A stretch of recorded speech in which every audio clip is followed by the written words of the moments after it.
Hey everyone, welcome to the Free Assange Vigil. My name is Steve Poikinen. This is week 79, I think. 79 weeks in a row of these. I am joined by all of my co-hosts this morning, and that is rare and wonderful. Andrew Smith, Kendra Christian, Misty Winston are with me. Our guest this morning is Rebecca Vincent with Reporters Without Borders. This is going to be a fantastic conversation. But before we do that, let's run through our numbers as they stand on January 9th, 2021. Today marks 3,682 days of illegal and arbitrary detention for Julian Assange. 637 days since the WikiLeaks founder was trafficked from the Ecuadorian embassy after being sold to the United Kingdom for a $4.2 billion IMF loan. It's been 3 days since District Judge Vanessa Baratzer, concierge to the U.S. State Department's denying bail for Julian Assange after refusing to extradite him. And we're going to unpack just how ridiculous that is. Today marks 1,306 days of federal incarceration for a reality winner. But on the more positive side, rapidly approaching 300 days of freedom is Chelsea Manning, who's streaming on Twitch at least 4 days a week. And Jeremy Hammond was released from prison and into a halfway house 52 days ago.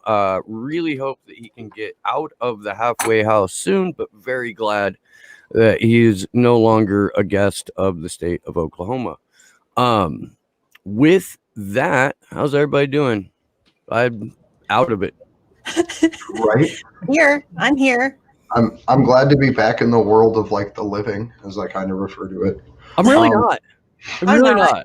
It's boring. Really not. Normies are boring. Well, it's as fun as you make it, I guess. True. But we have with us today the wonderful Rebecca Vincent, who had the opportunity, I don't want to call it the pleasure, but was in court for the time where the extradition verdict or the no extradition verdict was read out, and was outside of court for most of the time during the bail hearing until the very end. So I wanted to start off by giving you a chance, Rebecca, to kind of give your experience and interpretations of the court proceedings as a whole and everything that was going on outside before we dig into the case itself. Sure. And I was trying to remember when was the last time I spoke to you guys. I think it was just before the September proceedings. Okay, so we had talked about the difficulty in accessing the February week, right? The at Woolwich Crown Court. Of course, that was difficult, but it was before COVID restrictions were in the mix. So then in September, it became way more difficult because there were so few spaces being opened in the public gallery that everything that we had to do for February to get in was just that much worse for September. And of course, that went on for 4 weeks. So we've gotten quite used to having to fight every day, negotiate, etc., to get in. But Monday was, this was a culmination. So we knew it would be extremely difficult. On Monday, London was in what was called Tier 4, which was not quite a full lockdown, but there were significant restrictions and police were out in full force. Now, I was well within my rights because I was out for work purposes. This is my job. I monitored trials in not just in the UK, lots of countries of concern. And, often as a campaigner, I'm not sitting at my desk, like many jobs might be. I'm out doing things, monitoring things and speaking to media and things. So this is like part of my normal job for sure. We knew it would be difficult though. So we got there very early. A couple of people with us got there about 4. I was there by about 4:30. It's very cold. So it was, and the sun didn't come up until like after 8 a.m. So, hours of early morning winter temperatures were already hard enough. About an hour into it, police started circling like quite a lot. So we started to have some conversations and they started relatively politely, but they certainly were interested in what we were doing and we had to talk through who we were, why we were there. And then when more activists turned up, as you know, anytime there's anything in court related to this case, there's a group of activists that will turn up and show support and protest or, organize. They've been organizing for 10 years, right? Like you guys as well. Like there's lots of people around anything that happens in this case. So more of a crowd started to turn up. The police didn't like that at all. They started questioning everybody more aggressively. And I guess under Tier 4, protest was not allowed. So anybody that they viewed as protesting was told to go home or face arrest. I didn't witness any arrests. I think I saw 1 or 2 fines being issued. But basically I couldn't leave my spot because I was then first in the queue for the public gallery. We had no idea how many of us they would let in. If I moved, I would have lost that spot. So I could only see what was immediately in my field of vision. And police just started getting more and more aggressive. And at one point there was a group of about 6 of them walking together and just stating the public gallery will be closed, go home or you will face arrest, right? So that was the general sort of announcements, and it wasn't true. And since when do police actually have any say in who gets into a court? That's the court's decision, right? And in this case, it's the judge's decision because as we've learned, she decides even very small details about who is in her courtroom and what they're doing there. And I had an email exchange with her actually because I had once again sought accreditation as we have this whole time, which she denied, but she did state that the public gallery would be open. So I had to show that email exchange to police several times. I had to show them Reporters Without Borders press releases, like all sorts of ridiculous steps to justify my presence. And I have some videos recorded of some of it. Some of the activists had the presence of mind to start recording these conversations. So I mentioned that because I think we are going to file a complaint because it was quite excessive. And had we listened to police, I would have gone home. We didn't. We did get into the court. So what I accessed was similar to what we could access in September, the overflow courtroom. I couldn't get into the main courtroom where Julian was. The only person I believe that got into that room was Craig Murray, who's been on the families list, but he's been blogging all along, right? So he got into the main room. He could see Julian.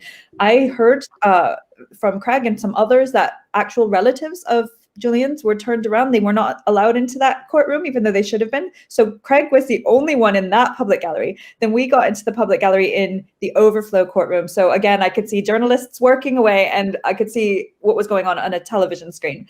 But at least we had the information because we were, like other NGOs, we were revoked access to the video platform that now exists. So most journalists that were following this had access to that. We did not. So this is a repeated issue with this judge and this court refusing to recognize that NGO observers have a professional role to play here. They don't think that we're any different to the public. So this is why we're left in this position. And then Monday, we saw that police also don't really understand or recognize or respect the role of NGOs. So we have a couple of different issues there.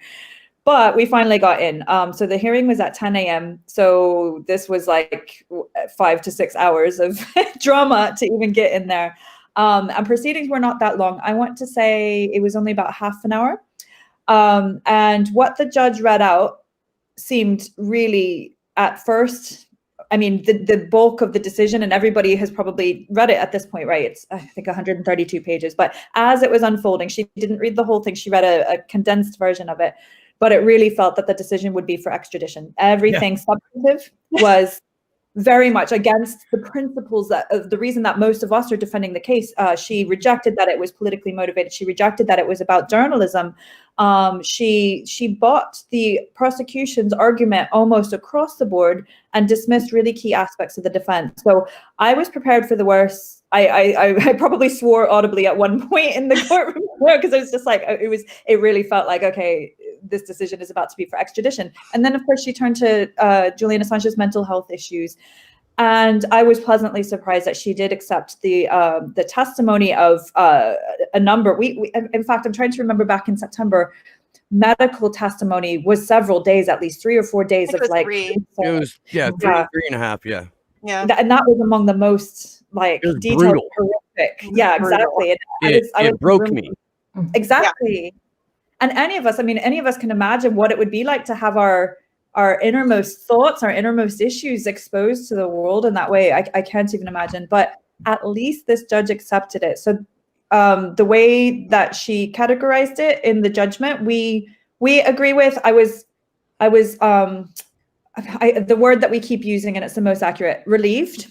I was relieved that the decision was against extradition, and we do share that assessment that his mental health is a serious risk. So we have before called it, and I still consider it such, that if he were extradited to the US to face prosecution and detention there, that is a possible matter of life or death. So these grounds are valid. But we're so disappointed with the substance of the decision, and not just for what it means for Julian and his case, because it's undermining the public interest nature of what he did. It's undermining any sort of journalistic argument. But the precedent that sets is really concerning, because it was clear to me that had he not had these mental health issues, she was ready to extradite. And that means that the door is open for this to happen to others, to journalists, to publishers, to sources. Anyone who publishes leaked information could find themselves in the same situation. Which is the whole point of this case anyway. Yes. What do you think, Rebecca, about Beratzer bringing forth a brand new charge in, oh, by the way, Julian Assange is guilty of the Official Secrets Act, and we're just going to convict him while I read out this decision, and just sort of sliding that into her decision where it had never come up in the trial? Like, Okay, is that, to you, is that her giving Crown prosecution a brand new case to try while he's on remand awaiting appeal? In case the U.S. loses appeal, can they introduce, you broke the Official Secrets Act too, and then try him over that? No. Okay. So what that means, and I can see how it would come out a bit strange. So it did come up in the hearing in February, though, not in September, because that's okay. So February was the week of legal arguments where both sides presented the basis of their cases. So in extradition cases, one thing that has to be done is a comparison to the equivalent in this country. So any extradition case they would hear, they would say what the equivalent would be in UK law. So that's what it was. So that's not accusing him of anything new. That doesn't indicate that he could have a case opened against him in the UK. It was just saying that if the case was opened against him here, it would have been, so our Official Secrets Act here is the equivalent of the Espionage Act in the US. And the problem is that both laws lack a public interest defense. So anybody in this position couldn't defend themselves under either of these laws. They both need to be reformed. This is a bigger issue that we work on at Reporters Without Borders, is advocating for a public interest defense to be introduced into both laws, because honestly, others could very easily, I mean, not just journalists, publishers, sources, we've seen this applied to whistleblowers, but it crosses another line when it's a publisher, right? And that's what was at stake in this case, and what is still at stake. The Espionage Act has always and only been a cudgel, a political weapon to abridge speech. That's it. That's all it's there for. It's there to silence anyone who crosses the line. And we're going forward, we're going to start focusing here in the States on like targeted campaigns to repeal or reform. And I'd love to work with you guys on that, by the way. That would be great. But it's so, I don't know, unnerving, I guess, that going in the future, any journalist and any publisher is still, as of right now, liable for 17 charges under the Espionage Act, as long as you can't prove that they might hurt themselves. Like, and that's just where this was left hanging. If you can grab a journalist or a publisher or a whistleblower quick enough and prosecute them fast enough, then you don't have to worry about a mental health defense. And that's dangerous. Yeah, I agree. I'm sorry, go ahead. I was going to say, the fact that he's not American, that he had no significant ties to the US as well, that's even more alarming. So anybody of any nationality, of any residency, could get caught up. And we know now that the UK can't be considered a safe haven for anybody who might anger the US government. And I actually wanted to ask you too, what do you think about the fact that she, ruled no extradition, but now she's denying bail? Because that seems, she just said that, his mental health is in a precarious state and he is a suicide risk. And yes, it's because of the United States prison system is so brutal that he's not being extradited. But the reason he's in such a precarious mental health state is because of the 10 years of psychological torture, and especially the past year and a half, 2 years in Belmarsh. And now she's denying him bail and keeping him in Belmarsh, where that's what's causing his mental health issues. What do you make of that? It seems like a really kind of hypocritical stance. It seems very backwards to me. Well, so we've categorized as this, and I would continue to say this: unnecessarily cruel and disproportionately punitive. The latest, in fact, in a long line of disproportionately punitive measures against him. Absolutely. We said before the hearing on Wednesday that if this was grounds to prevent extradition, which it is, then it should also be grounds for his immediate release. She said that, and so on Wednesday, I only got in for the very end, so I heard the decision being read, not the argument before that. But she said that his mental health was being managed at Belmarsh. However, on Monday, in the part of her ruling that she read on this, she stated that these issues have been present throughout his time at Belmarsh, despite the support that existed there. For example, frequent calls with his family, etc. So she acknowledged on Monday that these had been active issues throughout that period of incarceration, and then on Wednesday said it's being managed. She was also very dismissive of the physical health risks. So we need to remember as well, COVID infections have been really sharply on the rise, not just in Belmarsh prison, but on his prison block. So that means for several weeks now, he's been nearly continuously confined to his cell. This is de facto solitary confinement. And he's got respiratory issues, of course, as well, which leave him at greater risk. So he's got physical health risks, mental health risks, and not to mention the point of principle that we don't believe he should be detained a moment longer. He shouldn't have been detained in the first place, right? So there's all of these things. But yeah, that was quite a disappointment after Monday, when we had been prepared for the absolute worst, and there was some relief in that decision. Wednesday was a real blow, and really showed that we have a long way to go still in this case.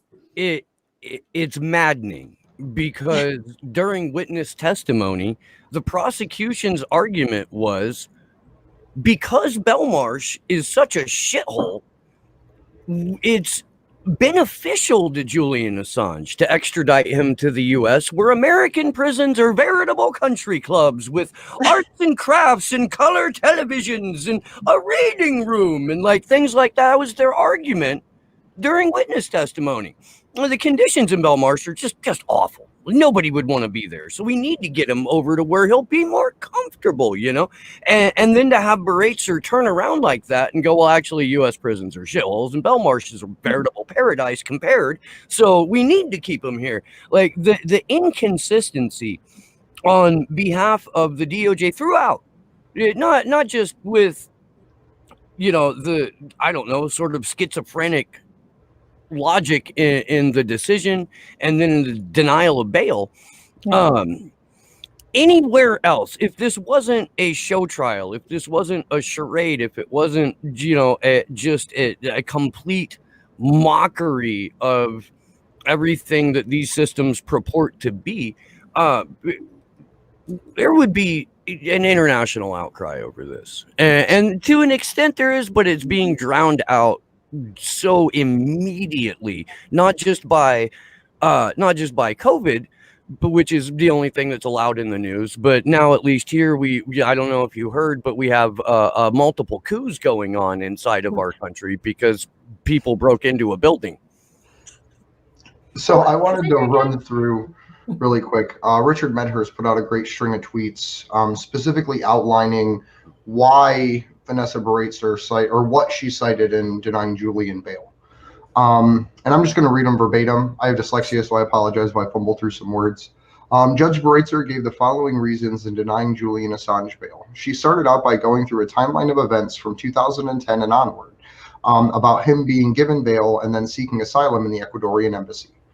Judge Beretzer said, on Monday, I ruled in Assange's favor. As a matter of fairness, the United States must be allowed to challenge my decision. Assange has already demonstrated that he is willing to flout the order of this court. The stringent conditions imposed on him do nothing to oppose this. Those who put large amounts of money to guarantee his return to the court ended up losing all of their money. The conditions in this prison bear no comparison to the conditions if extradited to the United States.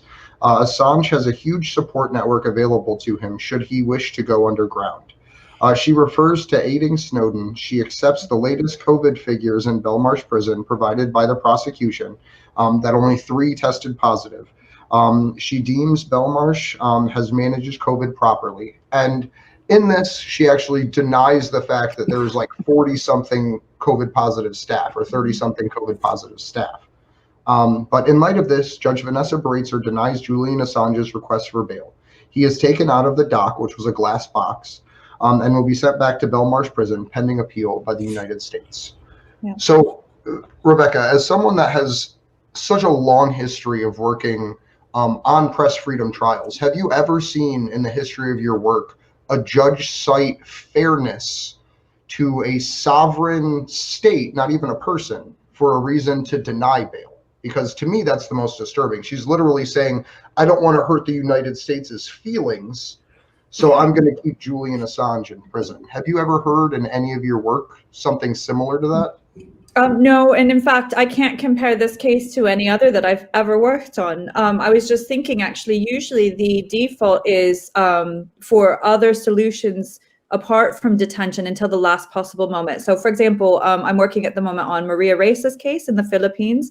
She faces at least 8 different charges, and she has 1 conviction. In fact, she was convicted of cyber libel over the summer. However, she will not be imprisoned until the appeals process is exhausted. And so if it's overturned, she'll be free, but she will be imprisoned at some point. But even there, where the measures are so harsh against her, she is out and she's had to post bail. I've lost track of how many times, at least a dozen times she has to be ready at any point to be, ready to post bail in case they try to detain her again. But even in that case, they're leaving her until the last possible moment, not in detention. And I'm thinking of this in other countries too, or countries where journalists are sentenced, but it's conditional. They're released onto bail straight away.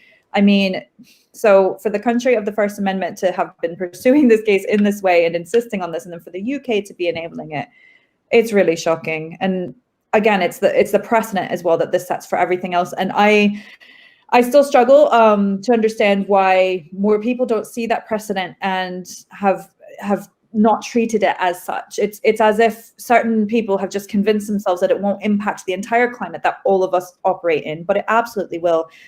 We stated before Monday, and we maintain this too, that it is the future of journalism that is at stake here, not just in the US, the UK, but internationally. So that has to be borne in mind. And just preventing his extradition on mental health grounds does not inspire confidence for the broader issues at stake. I also wanted to ask you, I have a question. I'm just wondering if will the defense be able to appeal the bail decision?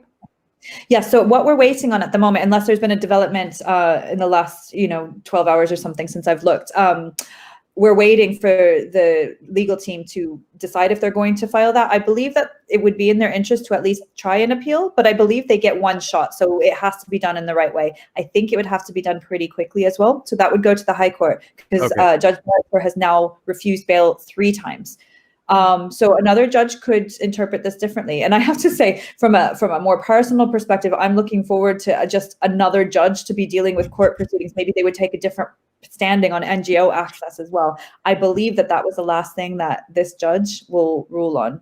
So yeah, they have a chance. So we're waiting for 2 things in the legal case: is A, will the defense appeal the rejection of bail? And then B, will the US actually file this appeal? They stated that they will.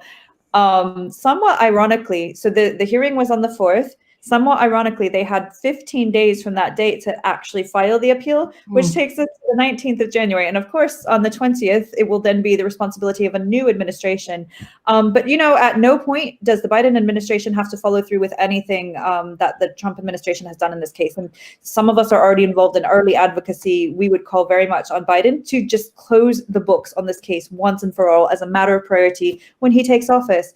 I think we're never going to see the U.S. concede on the principal points, but just stop pursuing it. Drop the appeal, close the books, leave this man in peace, and stop abusing the Espionage Act in this way. Let me ask you, Rebecca. Do you think that Joe Biden, A, is going to be allowed to make a single decision as president, and B, considering the very few statements he's made about Julian Assange include phrases like high-tech terrorist? Do you see the possibility of an arguably more technocratic, more draconian, harsher on free speech Biden-Harris administration dropping this? I hope so. And we don't know, frankly, what he will do, how his administration will approach this issue or other controversial cases. But we can make the argument that he could break from the legacy of the Trump administration, which did actively pursue these charges. So I think we have to wait and see.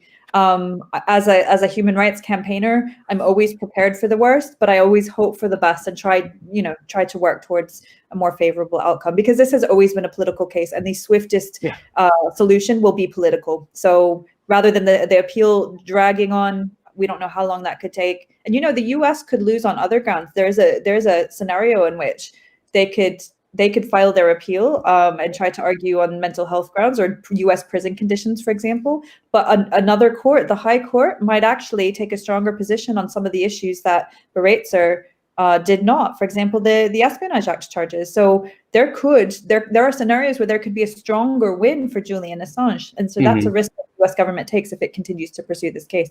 Can you briefly explain what the High Court looks like to the people who are watching right now? Because I think it's more than likely that we have a predominantly American audience, and like we've had to take a crash course in English law. And we've had to take a crash course in like extradition law and all that kind of stuff. Alex Hill, who does the wonderful work out of New Zealand with Candles for Assange, put out a tweet like a month or so ago that was like, Assange activists have the equivalent of a PhD, and then it just listed down all of these different things. But could please explain the difference between Magistrates Court, where Julian has been, and the High Court, where he will eventually likely wind up? Well, just think of it as the next step, the appellate court, essentially. So I'm also not a lawyer, and I'm also American. I've been here over a decade now, but these particular steps are new to me too. So this was in Judge Beretzer's purview, and now it will not. It will be at the next court. So I understand that it will be heard at the Royal Courts of Justice, which you guys might have seen in other trials. It's sort of the one that's always in films, or sometimes you see celebrity cases. I don't know, recently the Johnny Depp libel case or something. It's that court that this will go to. So we don't know yet what judge will be responsible for this, but this is the chance for appeal in this country. I have another question around that. So I don't know if you saw what Stefania Marizzi had recently got with her FOIA request, showing that they had planned to basically, if it went through, extradite Assange before allowing him to appeal to the European Human Rights Court. So I'm wondering, after this court that we're at right now, is there like another level of appeal within the UK, or would it go straightly to the European Human Rights? So there's a few different things going on with that. I think Stefania has waded into a bigger issue that we're having in this country with problems with freedom of information. This government, in recent months in particular, has taken a really heavy hand, and there's others. So this has manifested in this case a few times. I'm thinking as well of declassified has been barred access to certain information in this case, but this is a broader issue. So Stefania has fought it, and that was really valuable. But I think the substance of that negotiation, it's indicative of another prevalent attitude with this government, which, of course, we've just left the EU. So there was a strong sort of campaign for that over years, and it finally took effect on the 1st of January. But many of the people behind that are in power now also are skeptical of other European institutions.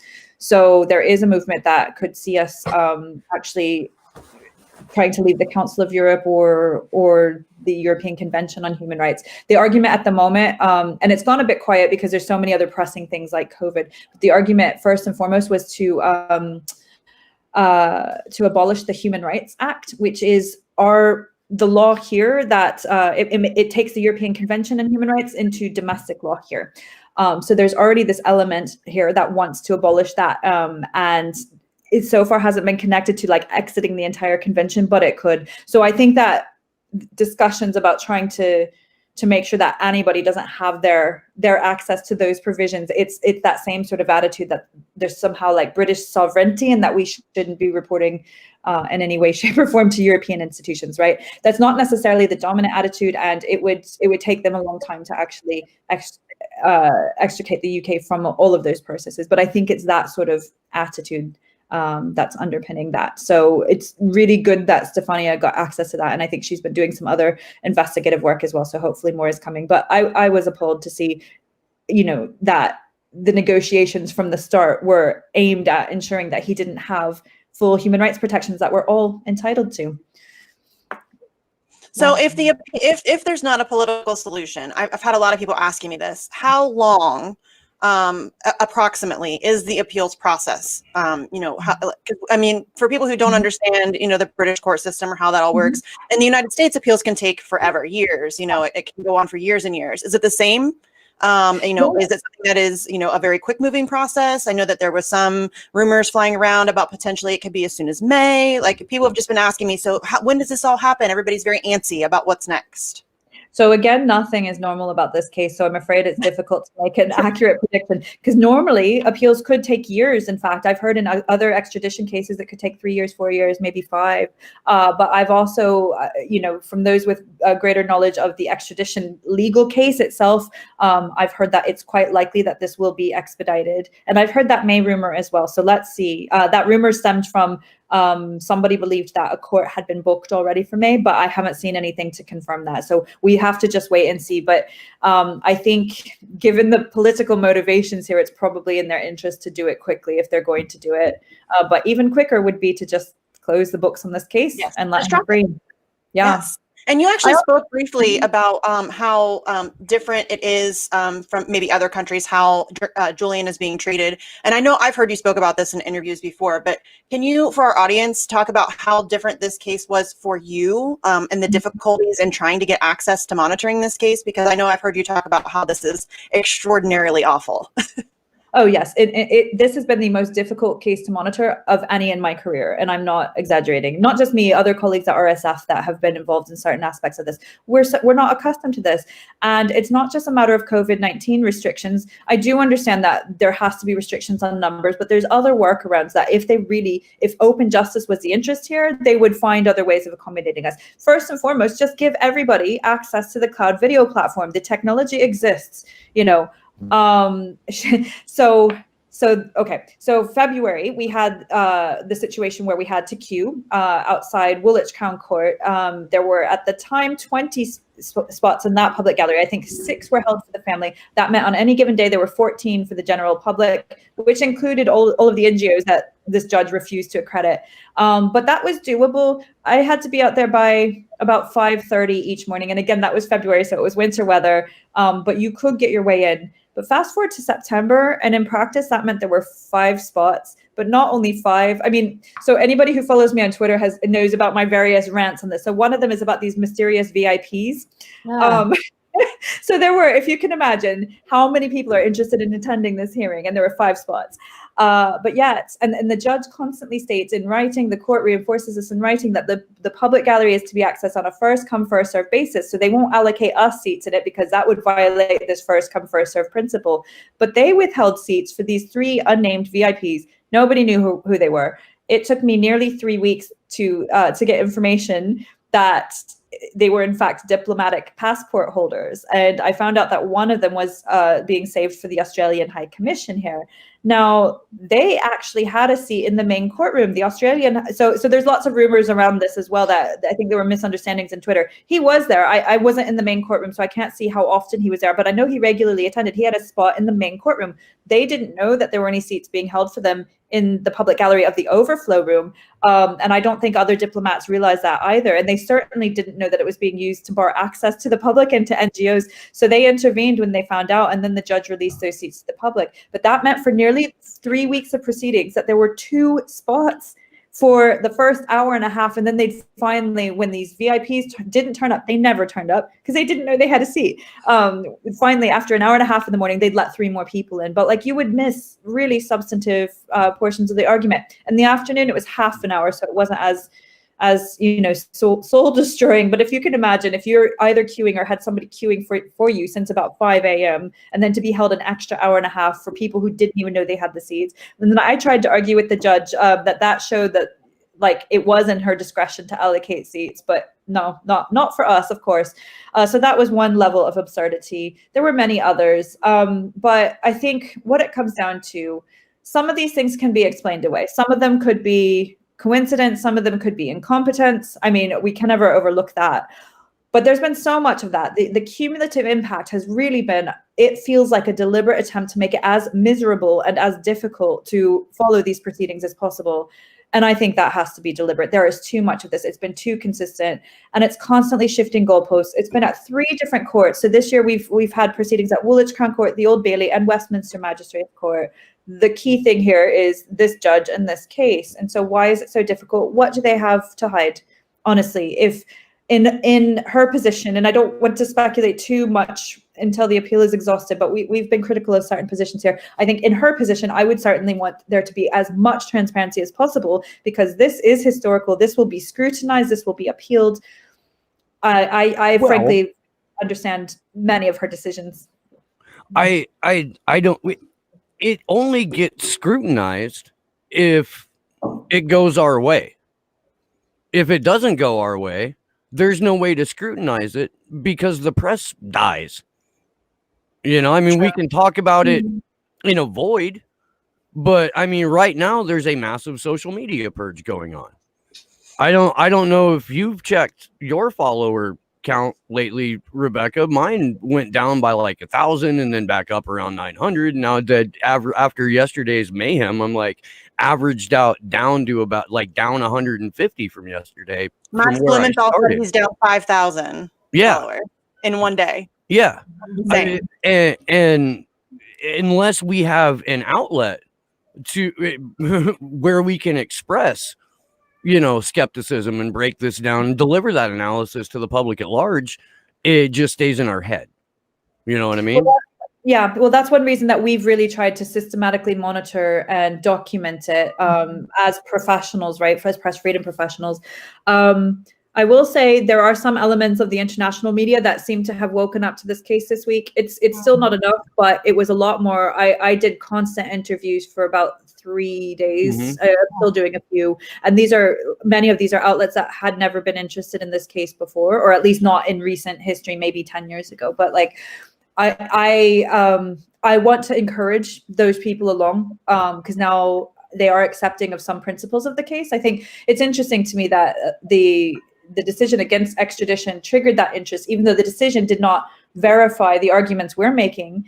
The international media does now seem to be aware of and concerned about that precedent as well. So this week has felt different to every week prior. I've tweeted a few, you know, I do rant about this sometimes too, because I really believe we would have been looking at a different situation long ago had there been more unity and solidarity a long time ago. But more people are on side now. So we need that. We need mainstream voices too. We need the media. We need more human rights and free expression organizations speaking out. So I would encourage people to, I know everybody's exhausted, especially those who have been involved in this from the very beginning, but keep taking the time to explain it to those who will listen. We can't always do this on a wide scale, but I find when I have individual conversations with people that are skeptical, it almost always changes minds because people, and in my world, that's journalists, that's NGOs, that's policymakers. These are people who think they know the case, they believe certain things, and usually aren't aware that these are misperceptions. And so, you know, we need as many people as possible who care about the case to keep having those conversations and to be open to others changing their mind. That's still what we need here. And that takes strength of character to change one's mind. It's not a weakness, it's a strength. But it's sometimes hard to see it as such, right? Do you just, I mean, because we've done this where we've just put that interview that Melzer gave where he broke down everything, like we just put that in people's hands. Like, here you go, you know, because it seems like when the professional class has an opinion on this, it is almost always a talking point that was handed to them from their outlet of choice for confirmation bias and has very little to do with reality. And I think that when someone of Melzer's standing gives an interview that powerful with that much detail, with that much primary source documentation, that it becomes impossible to deny reality on the facts. And so you have to then, that person that you're talking to has to wrestle with, okay, do I want to accept that I've made a mistake and learn from it? Or do I want to double down on my position because my work sphere has that same position? Do you know what I mean? Like there's a little battle that has to go on inside somebody at that point. And I don't think people are necessarily even articulating that that's what's happening. I think it's human nature to, first of all, people get very tribal, and this case is no different, right? So if you're part of some group, whatever that might be, and you feel that it's unpopular to defend Assange, your instinct is going to be towards that, right? It is true that the more expert voices that we have on this, that helps a lot. So his work has been great, not just his interviews, and every interview I've seen him do has been fantastic, but his documentation, these reports that he filed. Do you know what though? The UK government is ignoring them. I mean, still haven't looked at them as far as I know. Still, yeah, well, it's shocking. They've seen them. I know this because I've raised this with certain people in government here, and they have strong opinions about it. I am alarmed that they can be so dismissive of a UN special procedure when it comes to the UK. And he's not the only mandate that we've seen this on, and it's not just on this case. We have a problem as a country here where we don't like when these special procedures are examining domestic issues in the UK. So they're more supportive when it's looking at other, issues abroad, but not here. So that's something that I keep in my advocacy efforts constantly too, because we need to support Niels. But we also, this is why I say we do need the mainstream media too, because there are a lot of people that they are the ones that can change people's minds, and they need to understand this case properly and report fully accurately. And I don't think everything is necessarily as sinister as it can appear. I am an optimist by nature, but I do think definitely the more I have gotten involved in this case, there has certainly been a concerted effort. And I believe that's stemming from the states involved in this case, to be honest with you, to present him in a certain way, to undermine support for him. Specifically, any sort of support that gets at the nature of this being journalistic. And I think that was the motive behind the new superseding indictment that was filed at the very late stages before the September proceedings, that expanded the scope of the hacking charge. Because if they move away from the Espionage Act charges and focus more heavily on the hacking charge, that is a lot harder for those defending journalism and press freedom to defend, because hacking in and of itself is not journalistic. So that makes it harder to construct that case. And I think we would still look at the motive in targeting him, but it makes it a lot harder to defend. And I don't think it's a coincidence that the US government's focus then became that in the very, very late stages before September. In fact, what we heard in court was that Julian Assange had not even read the new superseding indictment when he appeared in court in September, because it was filed so late, it hadn't even made its way to him in prison, which was unacceptable.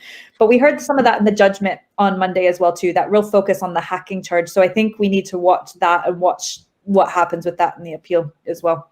One thing I was going to ask you is, I know that in her ruling, she had said that she couldn't, because the case was open in Spain, on UC Global, that she was basically kind of dismissed that, I guess. But I'm wondering how that works when there was eyewitness testimony in the courtroom. Wouldn't she have been able to rule based off of that? I would have thought so, because I would have thought that evidence could be admissible in this court as well, because what she referenced is the fact that there hadn't been a decision, that the investigation hadn't concluded there yet, and there hadn't been a decision. I think my view of that is that it was a matter in her discretion, and she has chosen to interpret it in that way. Because some of those, I think some of the same witnesses in that case were on the witness list for this. I'm thinking Stefania Marizzi, for example, because I know she testified in both cases, because her phone was one of the pieces of evidence, I think, right? It had been dismantled in the embassy and tampered with. So yeah, I think there are many points in that could come up again in appeal. And again, the court could actually be more favorable than she has been. So the US could find itself losing on more substantive points if they continue to pursue this. Yeah, that's what do you make about the lack of support amongst journalists? Because to me, that's been one of the most frustrating things to witness. Like you said earlier, it's very strange that people don't recognize the precedents that this sets and how dangerous this truly is. And you would think that of any group of people, journalists would be the ones, leading the charge and, standing up and speaking out about how this is going to affect their profession and, our a society in a massive way moving forward. And it's been very frustrating, not just from mainstream media reporters, because to some degree you expect that, they're kind of owned and operated by these corporations, and these corporations don't like Julian Assange. And so, I mean, to some degree, I kind of get that. It still is frustrating. But even amongst, alternative media and independent journalism, there's been, there are great people, Kevin Gosztola and Mohammed Almazy and Craig Murray, a lot of wonderful people doing great work, but it feels like, there's been mostly a shying away of support of journalists for Julian. What do you make of that? I ask people this all the time because I'm still trying to figure it out. So maybe you have some insight. I think that just shows that the strategy to sort of undermine that support has worked. And I think people don't always realize that they are applying a bias. And again, the levels of misperceptions. I've never worked on a case where there were so many common misperceptions about every single layer. This is really one of the most complicated, not only the most divisive, but one of the most complicated cases I've ever worked on. And again, people formed judgments long ago. As a campaigner, that's why this has been hard. Most of the time, in most cases that I'll take up in most countries, my challenge is to tell that story to the world, right? To put it on the agenda. But that wasn't the case here. It was challenging people's decisions that they had already made about this case. At this point, there are very few people who are not aware of Julian Assange and who haven't formed an opinion one way or the other. That opinion might have been the basis of headlines 10 years ago, 5 years ago, 3 years ago. So, I think it's a product of that. And I hope that it has been a lesson learned. I hope that the decision being at least against extradition has surprised many. I think that resulted in a lot of the interest we've seen this week that has been more than in recent months and years. And I hope that will lead people to think twice, not only about how they pursue this case going forward, because we do need to stick with it until he's out, until the case is closed, until the underlying issues are addressed so that this can't be applied to others. But I hope that the next time there is a Julian Assange, that we see greater unity in the first place, because there will be another case. We don't know exactly what it will look like, but we will see another example of states employing such vast resources to try to target somebody in this way, to make an example of them and to have a chilling effect internationally. And this is this is a brand new thing, right? A precedent being set to charge somebody under somebody else's, as a journalist under somebody else's espionage laws, correct? I mean, this is new for Reporters Without Borders, right, as well? Yes, so this would have been this is the first time that a publisher has been pursued under the Espionage Act in the US. We've seen it applied to the leakers themselves before, but not to those who published leaked information. So that would be alarmingly precedent setting. And this is the only time that I've seen an extradition attempt like this get so close to being effective. I gave an example to a journalist the other day of Can Dündar. He's a Turkish editor. He's been exiled for some time. He's luckily safely in safely in Germany. He would not be safe in Turkey, but Turkey moved forward and charged him in absentia with like terrorism and espionage related crimes based on his publishing about illegal arms smuggling to Syria. And this kind of judgment shows that somebody like John could never be safe in the UK. You could never be certain, like, where is the line drawn? Is it because of the special relationship with the US? Or does this just mean that, the UK is not going to take a stand? If it was Turkey pursuing a case instead of the US, would we be looking at any different outcome? We can't know for sure. So, there are states with much stronger protections like this. Germany is often a place of safe refuge for exiles from many countries, exiled journalists and dissidents. Canada has a much stronger record on these things, but what the UK has shown now is that it can't be considered a safe haven for anybody who, had published information like this and was being sought. Yeah, which is kind of terrifying, because you would think that, the US and the UK should be, the safe haven for free speech and free press. That's, kind of their whole gig, which is, it's really, really terrifying. And like you said earlier, it's really difficult for me. Like, I get really frustrated because you would think that people would be much more terrified by this. It really is a huge deal. It's really quite a turning point in our history. That, moving forward, this is going to go one of two ways, and it's going to have a massive effect on where we head in the future. Oh, I mean, absolutely. yeah. I think that was partly what was at play in this case too, because there was a much different public opinion of Julian Assange in the US and the UK than in other countries. I found there was much more sympathy in other parts of Europe.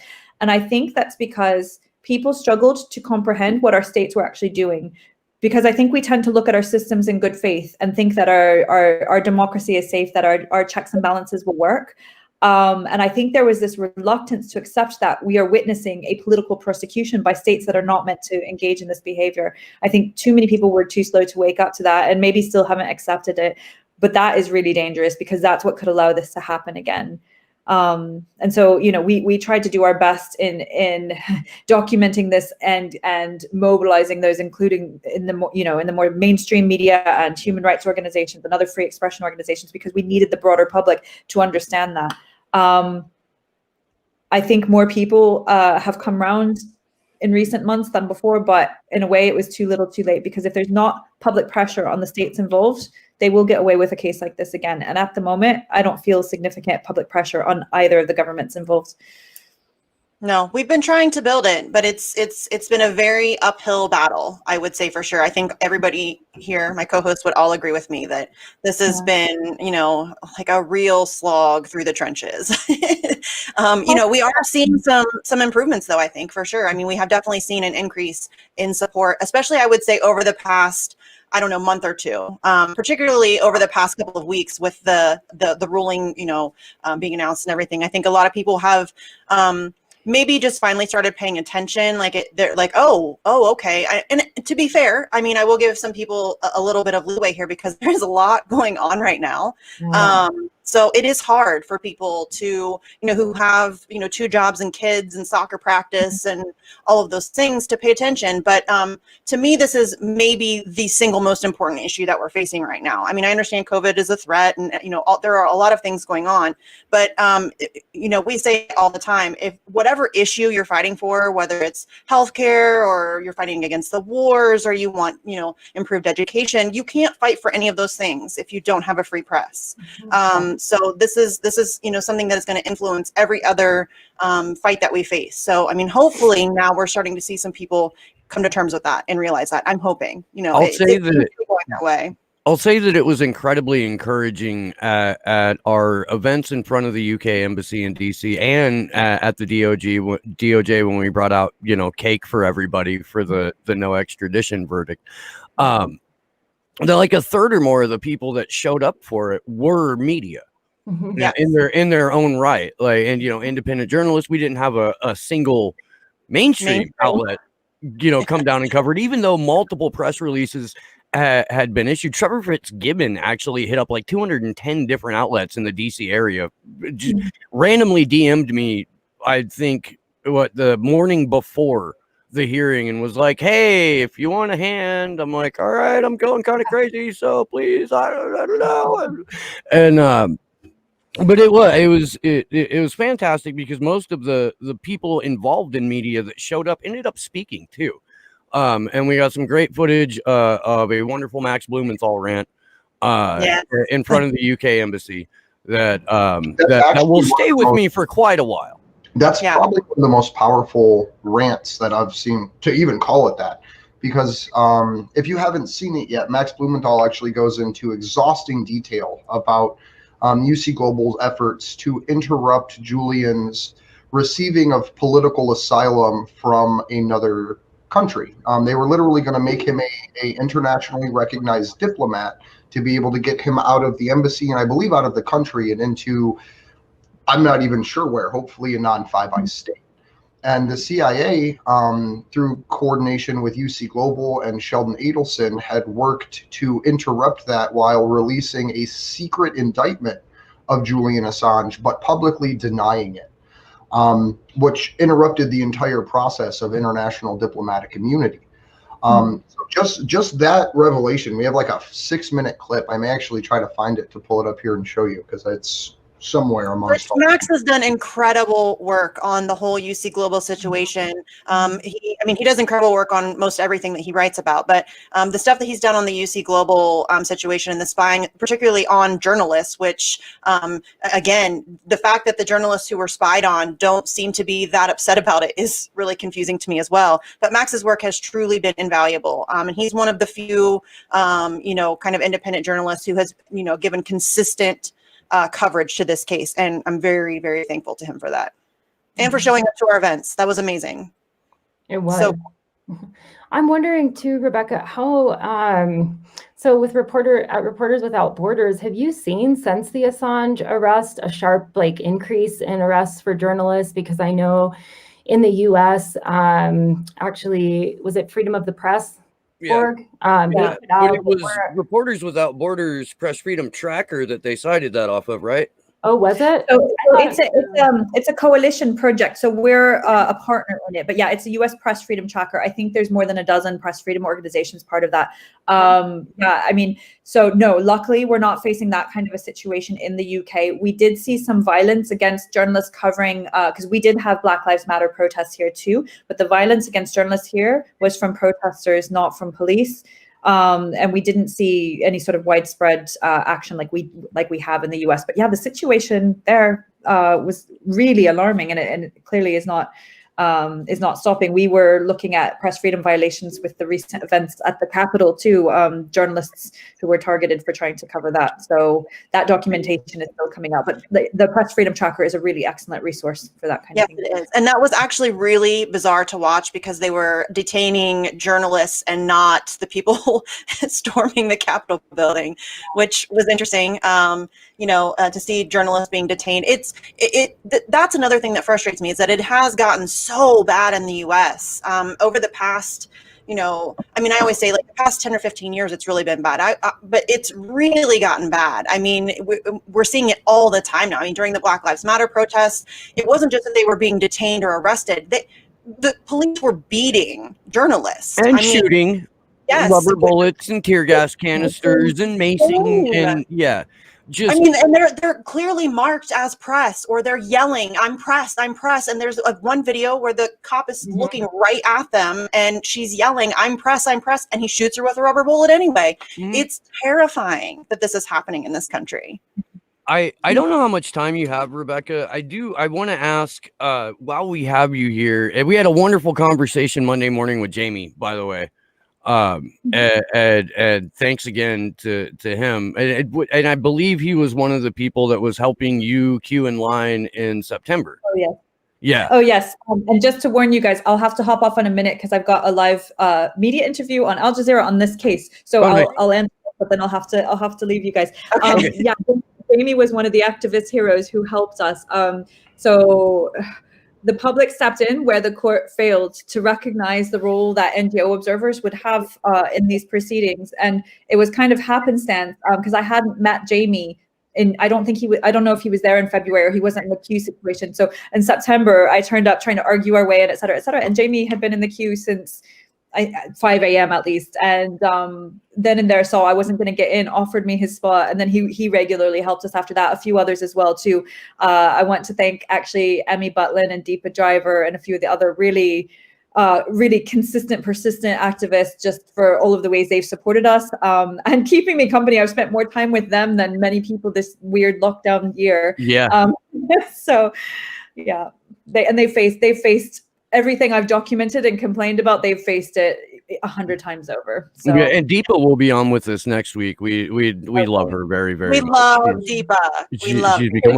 So when do the US and UK get downgraded below 50 in the press freedom index for all of this crap? It gets updated every year just before World Press Freedom Day, which is the 3rd of May. So in April sometime there will be an update. But it's a really data-driven process. I think there's always misunderstandings, and people on both sides always think that I'm responsible for the UK's ranking. I'm not. The UK government blames me for it, and the public blames me for it. And no, it's a really in-depth questionnaire. Last year, I think there were 117 questions. It goes to a panel of experts in every country. And I tell you what, in the UK, we have quite robust participation in that survey across a range of sectors. So this case did affect the ranking slipping in the past, and we'll see what happens with the ranking this year. But it's always a matter of also, you just have to understand what's going on in so many other countries too. And this is bad. It's bad, but there's also countries, because I get letters from activists on this a lot. And when I meet people in person, I try to explain the process that goes into it, because I do want people to understand, but you can't just arbitrarily pick a country and put it somewhere else. It's this process, right? And yeah, no, I get that. At least with the UK now, you've got Julian Assange, Craig Murray, the BBC4 smear piece on Vanessa Beeley, Eva Bartlett, Ambassador Ford, and just a number of other cases that that just sort of showcase Western imperialism and a demonization of the press. And I know that that's not unique in, you know, basically what amounts to regimes. I know that. The process fascinates me, and I'd love to learn more about how you allocate rankings. I would. Another time. I know you got to get out of here. Thank you so much for. The chat loves you, by the way. What I am responsible for in that process is the analysis that goes out with it, like not like the wording that comes out. So what you see, and I always make sure that this case is highlighted in that. So last year, the main reasons for the UK's poor ranking, because it is poorer than it should be for a country that has an international standard setting role, it was safety of journalists in Northern Ireland and the detention of Julian Assange. Those were the two issues that really plagued our record. So yeah, that will come out in a few months. Would be happy to chat about it. The US is 45th, which is really not good enough either. So yeah, we should all be doing better. So thank you guys. So I'll run to talk to Al Jazeera now, just because it is a mainstream outlet covering the case. So let's go with it. But yeah, thanks a lot for having me again. Thank you. Rebecca. Always an honor. Thank you so much. Thanks. Bye. Rebecca Vincent from Reporters Without Borders. It's great, I man. love her. Enjoy those talks. I'm gonna pull up here because we had talked about it. It's a quick 2-minute video. It should screen share well with audio. Max Blumenthal's speech when we were outside the British Embassy. I only have about 2 minutes of it queued up, but it's literally the exact portion about UC Global. No one's going to be able to hear it, dude. They should be able to hear. I can share audio. It should come through just fine. Let us know in the chat if you can hear it. Let me... Sinai Security Services to talk about coming out of the embassy legally under international law. He was going to be given diplomatic immunity. A third-party country was going to make Julian Assange a diplomat.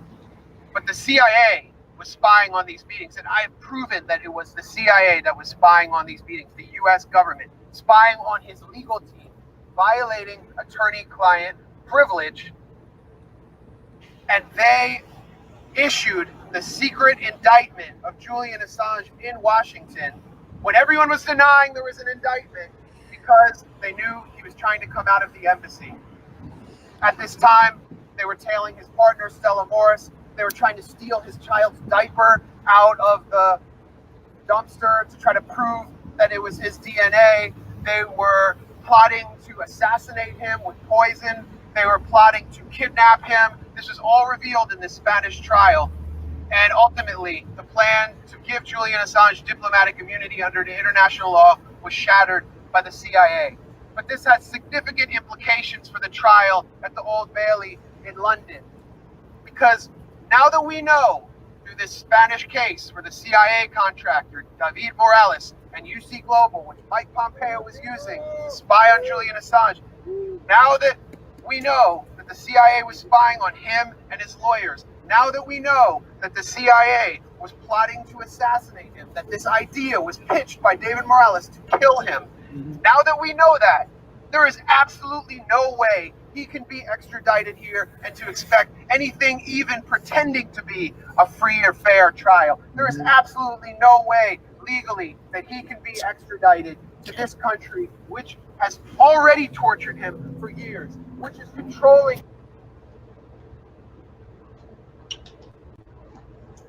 And so Max goes on a little bit longer, but I don't have that rest of that. But that lays out in solid, provable form what that Spanish case has been able to uncover so far.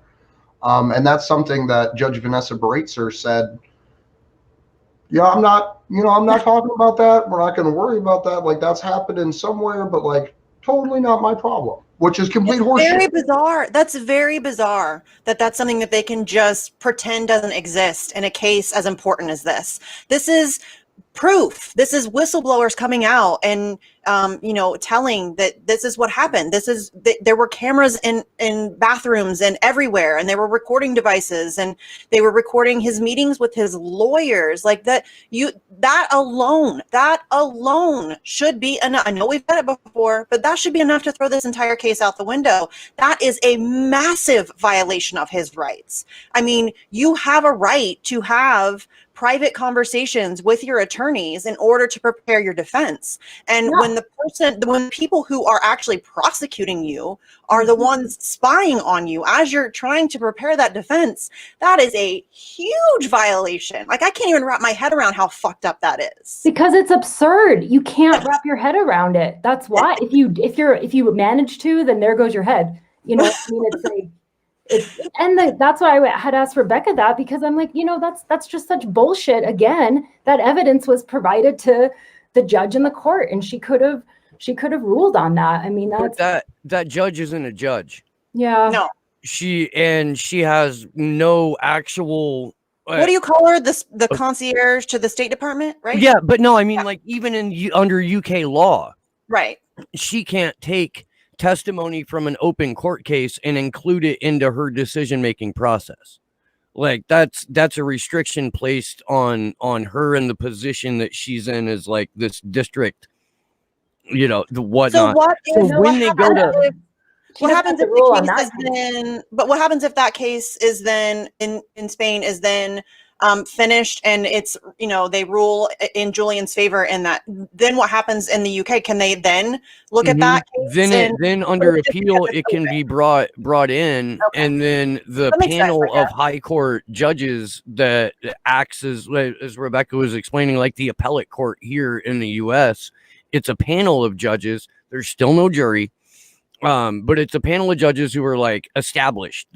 They've climbed as high as they can in their careers, so they're not making their bones off of this case. So some of the thinking around it is that they'll be able to introduce UC Global evidence. They'll have to accept it because it's a settled case, and that judges who aren't at the beginning of their career, who are looking to make some bones and get some promotions, will have a little bit broader and longer view of what the law is, and rule, on the side of, I don't know, rationality. Can I ask, maybe maybe you don't. So what happens if, do we know where the UC Global case is, like how close it is to being done? Because I'm wondering if they drag that case out and then they rush the appeals and they rule against Julian and he ends up getting extradited, and then the UC Global case is finished, will that then have any bearing? Will his lawyers be able to appeal based on that? I guess I'm asking a bunch of legal questions that we should really ask a lawyer, but we should get someone on here, because I do think that, I mean, I have a lot of questions. Yeah, but also, like with the UC Global case, I mean, you could easily see the UK saying, well, that was a Spanish court that ruled on that. Yeah. I mean, so that's kind of the thing where I'm like, if you have the evidence in your own court, you're hearing the evidence. So do you know what I'm saying? I could just see it. I don't know. No, you're right. They can do that. They can. However, the defense still has the right to call forth all of those people as witnesses and have them testify to everything that they know. And just because you can't include another country's ruling in your decision, you certainly have to allow for that testimony into your court. Right. So the ruling itself may not. The only factor the ruling plays is whether or not you can introduce that evidence into another case and have those judges consider it. You know what I mean? If it's still open, then they can go, oh, well, it's still open. We can't make a ruling on a case that's still open. But when it's settled, we can incorporate evidence in a case that hasn't been decided. Okay? Because the Spanish judge could be like, yeah, no, I'm going to throw this out. So as long as it's ongoing, they'll refuse to incorporate any of the testimony or evidence into the UK case. As soon as it's settled, then that excuse is gone, and you can reintroduce those witnesses who then tell their story to the panel of judges, who now have to consider I'm what just this worried that the testimony UC says, Global because case- it's already settled in another, because that opens up to fucking years worth of lawsuits Right. for them not incorporating that testimony. Whether or not Julian's legal team would do that is an entire different fucking conversation. But Right. once it's settled, they have to at least incorporate that evidence into their decision-making process. I'm just worried that if the UC Global case gets dragged out, which I could see them doing intentionally to, keep that testimony out of this whole thing, and then the appeal, like Rebecca said, they rushed the appeal and it's done by May, and then he's extradited. Then what happens? Then can his lawyers then appeal again? Like what? I don't know. We need a lawyer. I need a lawyer. Somebody. I'm not smart enough for this.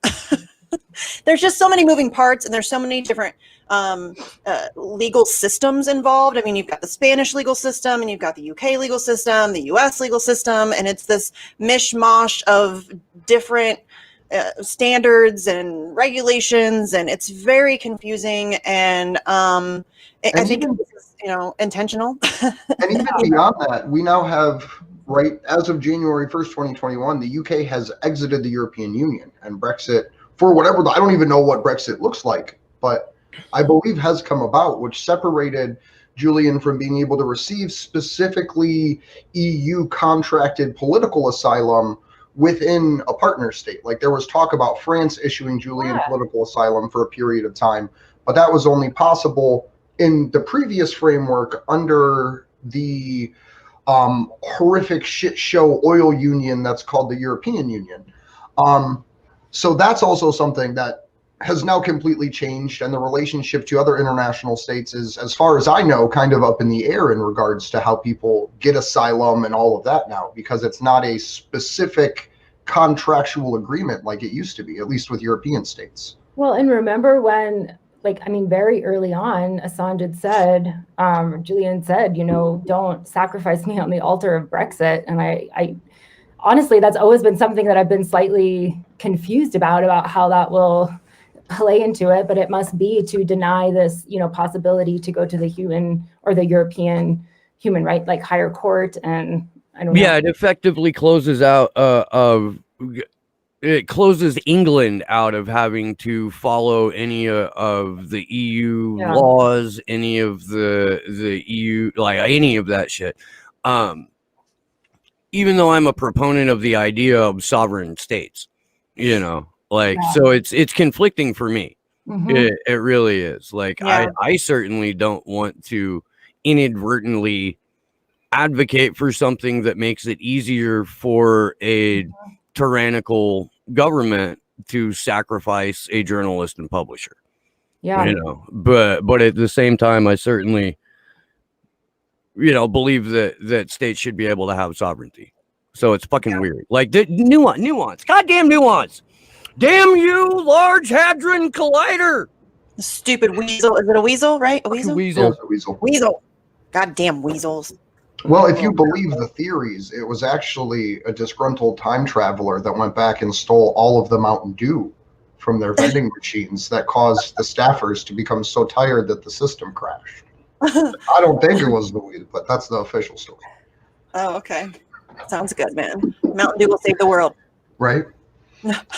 Mountain Dew and weasels. Oh, sorry. I was just going to say, what a speech, out in DC by Max and everybody, the journalists that spoke. I mean, yes. Andrew, Steve, Misty, all you guys were on fire too. I mean, that was really great to see. I hate speaking in public. Just want to put that out I there. know, but you did a great job. I hate it so much. Oh. But we have seen, something from our efforts, which is great. In February, we had a good group of people there, I think, in some of our protests in February too, but definitely the media presence was a lot more, and hopefully that's in time. I'm wondering what you guys think about this invocation or trying to invoke the 25th Amendment on President Trump. And if you think that that's a reason that maybe people were a little bit nervous that he might do something like pardon Assange, or if it's, I just wonder what you guys think about that. So I think that this whole 25th thing is going to hurt our chances of him pardoning Assange, because now 100%. now if he does it, then they can just be like, oh, see, look, he's crazy. Oh my God, he's pardoning Julian Assange. He's crazy. 25th his ass. You know what I mean? Like, we talked about, Jesse and I just talked about this with George Somali. I can never say his goddamn name. Yes. And he told us how to say it like 25 times, and I still can't do it. Wolsey. Yes, but he was excellent. He went through like a very nuanced opinion about all of these things, which is nice. It's nice to have those conversations. Yeah. But he was great, and he said that the this whole thing about them threatening the 25th is definitely not helpful to our cause at all. So that's really depressing, because I think was it a long shot that he was ever going to do it? Yes, but there was a shot. There was definitely a shot. So now I think that has just really like stuck a knife in that possibility, as much as I hate to admit it. I'm still going to keep pushing for it, but I don't know that it's very likely at this point. Well, there was to talk about the larger issue and the larger situation. There was a 300,000-ish person event demanding election integrity, right? Regardless of what you believe of the political spectrum or what have you, there was 300,000 people that turned out saying, I don't want rigged elections anymore. I want to be able to make sure that people's votes count. And during that event, they had signal jammers, right? You couldn't live stream, you couldn't place a phone call, you couldn't send a text message, you couldn't load a web page, right? Specifically, in my opinion, to not allow that event to be broadcast. There was so many people there that were recording, that were getting footage, but it took, 3 hours, 4 hours for one of our friends in the independent media to be able to upload a short clip in the worst video clip, 3.5 hours. in the worst that's like my internet you can imagine, right? That is a violation of the First Amendment. You cannot roll out signal jammers to prevent people from broadcasting and acting in a journalistic fashion to bring forth factual information about an event. Bro, so national security, and maybe we could be communicating with each other about how to best get the guy behind the bulletproof glass. That's the excuse that they use. Right. But I've never seen them start the fucking jammers that early and over such a broad fucking area. And the jammers were taking place on the ellipse, so on the national lawn by the Lincoln Memorial to Washington Monument. Washington Monument. Sorry, I get those. Washington Monument to basically the back lawn of the White House where these events were taking place. There was not signal jammers in place at the Capitol building. Why are they censoring a 300,000-ish person event demanding election integrity, but didn't deploy the signal jammers when there was a national security issue? I mean, obviously, I don't know. My thought would be, because what I've been reading from the people who were there and on the ground, and I mean, also, to Steve's point, you do see what's in front of you, but like everybody saw peaceful protesters. That's what I got from most of the people that were there. I mean, so to me, the only thing that I can think of is that just doesn't fit the narrative. You can't declare, people with their own eyes can't see people out there peacefully, I hope not, and then say, oh, those must be domestic terrorists, I mean, which seems the direction. I don't know, it's just weird. They can't roll out the sweeping legislation on oppressive censorship and surveillance if you aren't scared. Right. So they can only show you the scary bits, so that way that you'll cheer the censorship openly and loudly on Twitter. But really, I mean, but even that, it's like, look at these. I mean, who's scared of these people that were in the Capitol? I don't know. So can I roll one of the videos from when we were actually there? Yeah, do it. Cool. It's going to take me a second and a half here to get it queued up, so I got to download it real quick. A second and a half? Second and a half.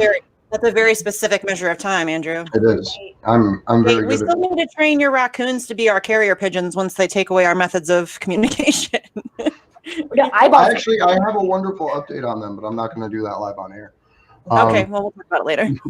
Let me pull this video up because I want to show what this scene was at the Capitol. This was about 40 minutes after the storming and the shooting and all that stuff, right? So let me play this for everybody.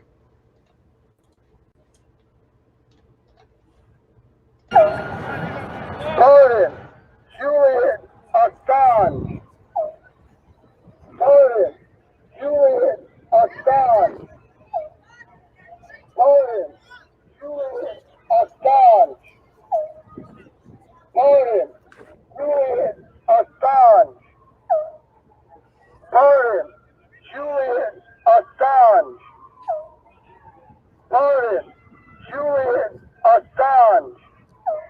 the little at the end, dude. I can't even keep a straight face like at all. Julian Assange. Julian Assange. Julian Assange. It never stops being funny, dude. It never like Sounds like a little fart or stop something. being fucking funny. I can't. I can't. Assange. Julian Assange. Julian Assange. Julian Assange. Fucking idiot cameraman looks like he's about to take a tumble off the Capitol. Right. So that was, I'm trying to turn off screen share. I think I got it. So that was those were the riots outside the Capitol 40 minutes after it was It stormed looks into- very scary. It was There's the about most 20 minutes of horrifying. footage there. Like Yeah. overall, there's about 20 minutes of footage, and towards the end of it, you can hear people up at the people who are left up on the Capitol steps. After they recite the Pledge of Allegiance, they begin to chant, "We love people."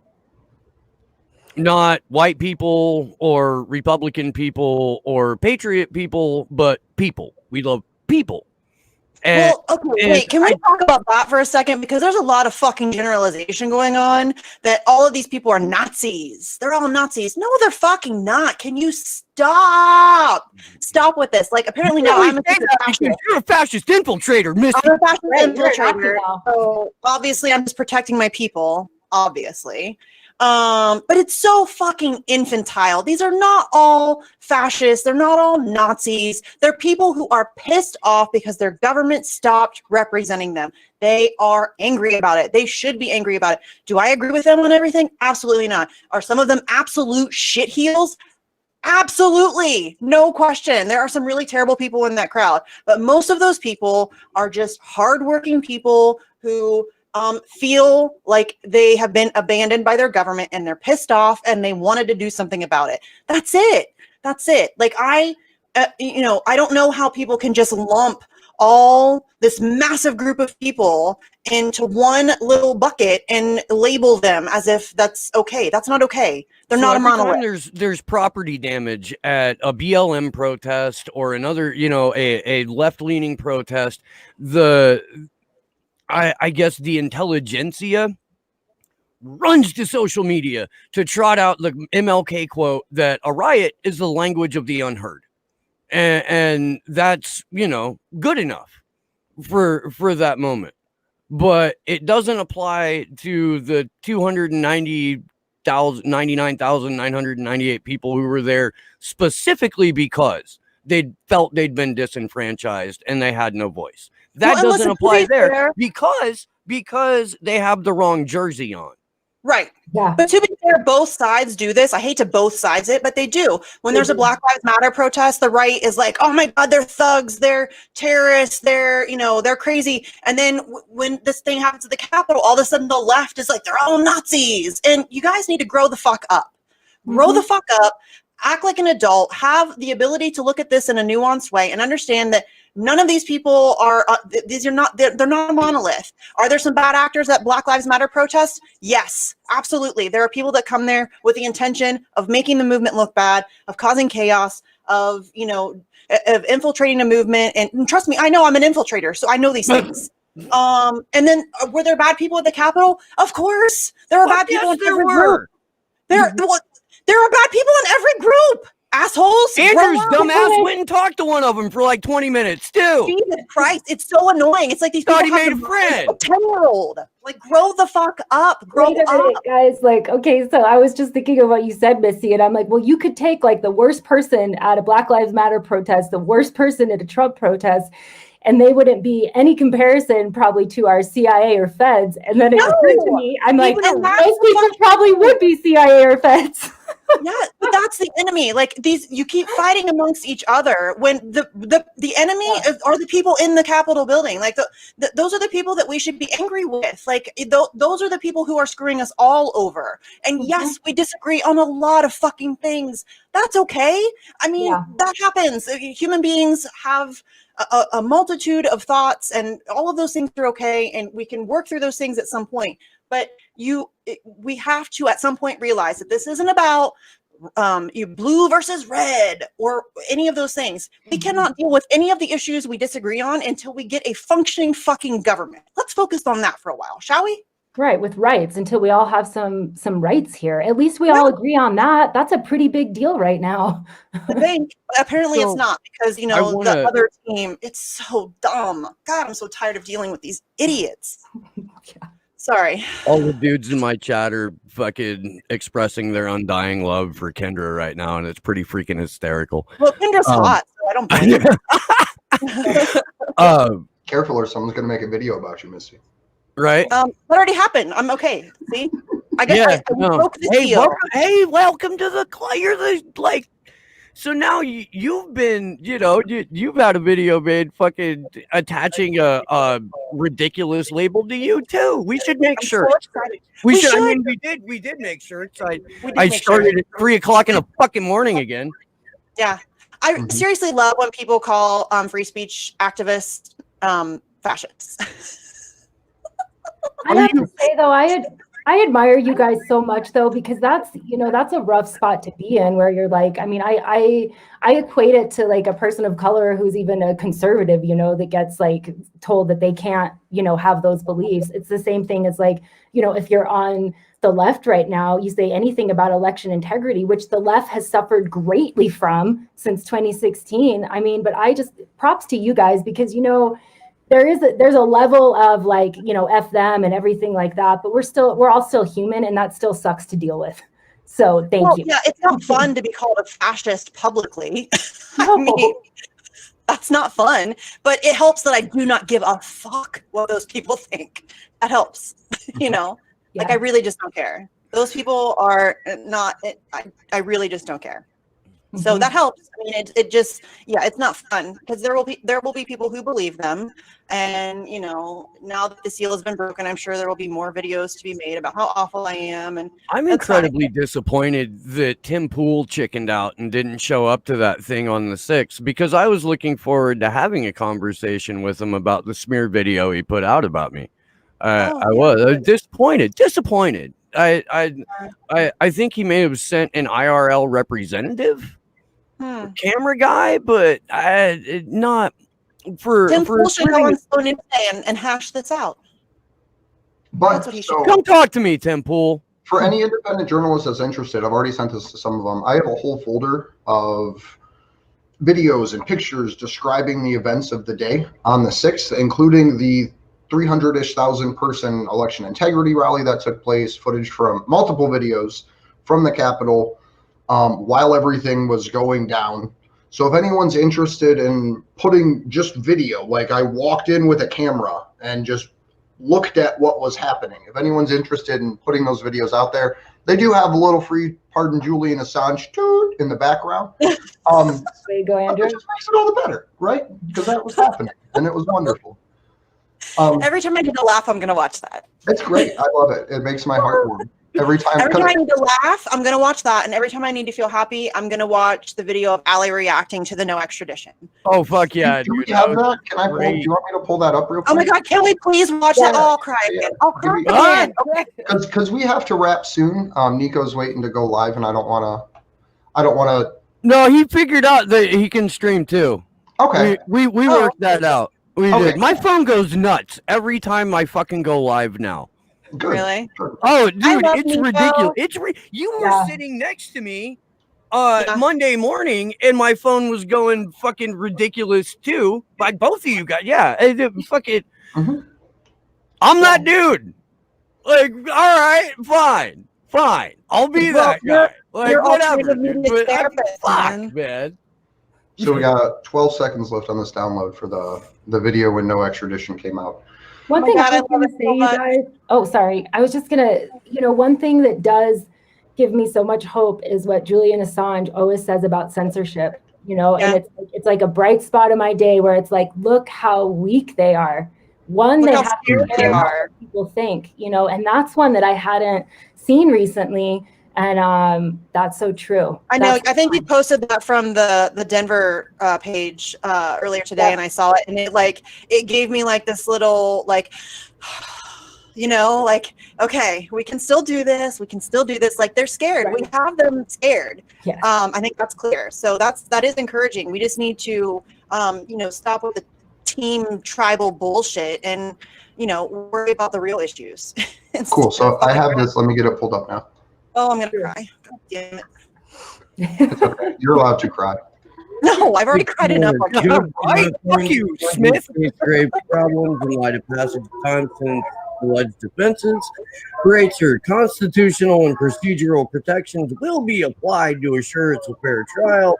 Greater essentially argues the U.S. court is equipped to determine whether the Espionage Act allows for prosecution against Assange, a publisher, for the offenses alleged. She mentions challenges against overbreadth can be made during pretrial. Berater does not believe U.S. court would be able or would try to deny Assange rights under the Constitution, really, as he will be put on trial on U.S. soil. Berater goes on to add, trust that the U.S. court will properly consider Assange's right to freedom of speech. No, we know that is not correct. Judge accepted doctor's opinions that Assange suffers from recurrent depressive disorder and suffers from autism, though he is highly functioning. Great. There's your favorite fucking phrase, Misty. Berater says Assange is at high risk of suicide and that there is a real risk he will be detained subject to special administrative measures in U.S. prison, especially because the intelligence community is hostile to him. Berater says extradition would be oppressive by reason of Assange's mental health. The United States government's mass incarceration system just lost their case against WikiLeaks founder Julian Assange.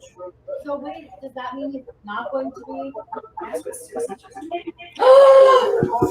You know, no. Is he getting off? No extradition as of this moment. No extradition! Is it? Sorry. That's right. Dude, did the weasel get in the hadron again? Is that right? Did it shift us back to the non-dumbest Is that timeline? correct? I mean, Kevin Costola's got a video feed, so. So, And they're saying no.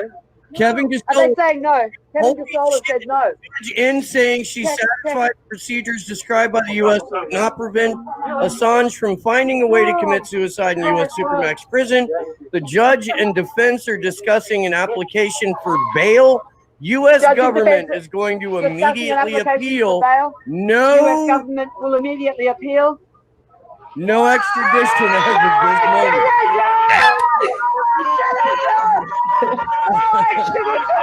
There's only one motherfucking decision. We're gonna tear it down. No extradition. Oh my god. Oh my god.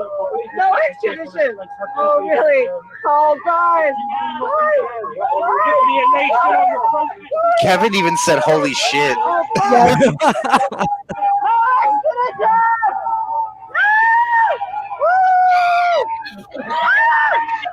You heard it here first. Yeah.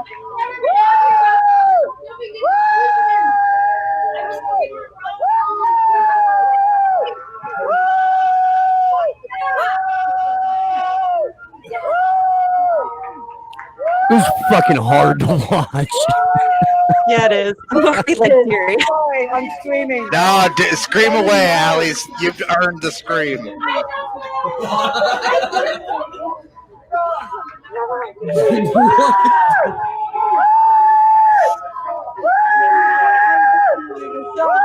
Disgusting bail. Oh my god. Oh. Right. Oh,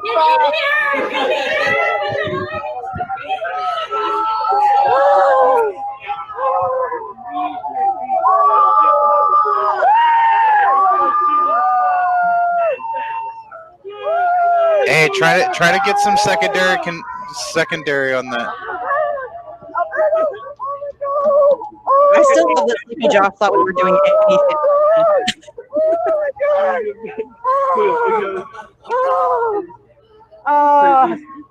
Oh my goodness. Thank you. Hey, do we have any other confirmations of that? Yeah. I'm sorry. I'm like, No, I'm fucking. I'm gonna go. I'm gonna go around and get the freedom signs.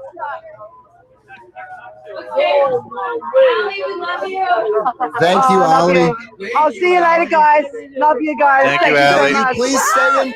Please stay in touch today because your police are still fucking bastards. Yeah, I've just got to go Text get us to make sure you're safe, please. Thank you. I've got freedom signs in my car. Just in case. I'm gonna go get them. Love you guys.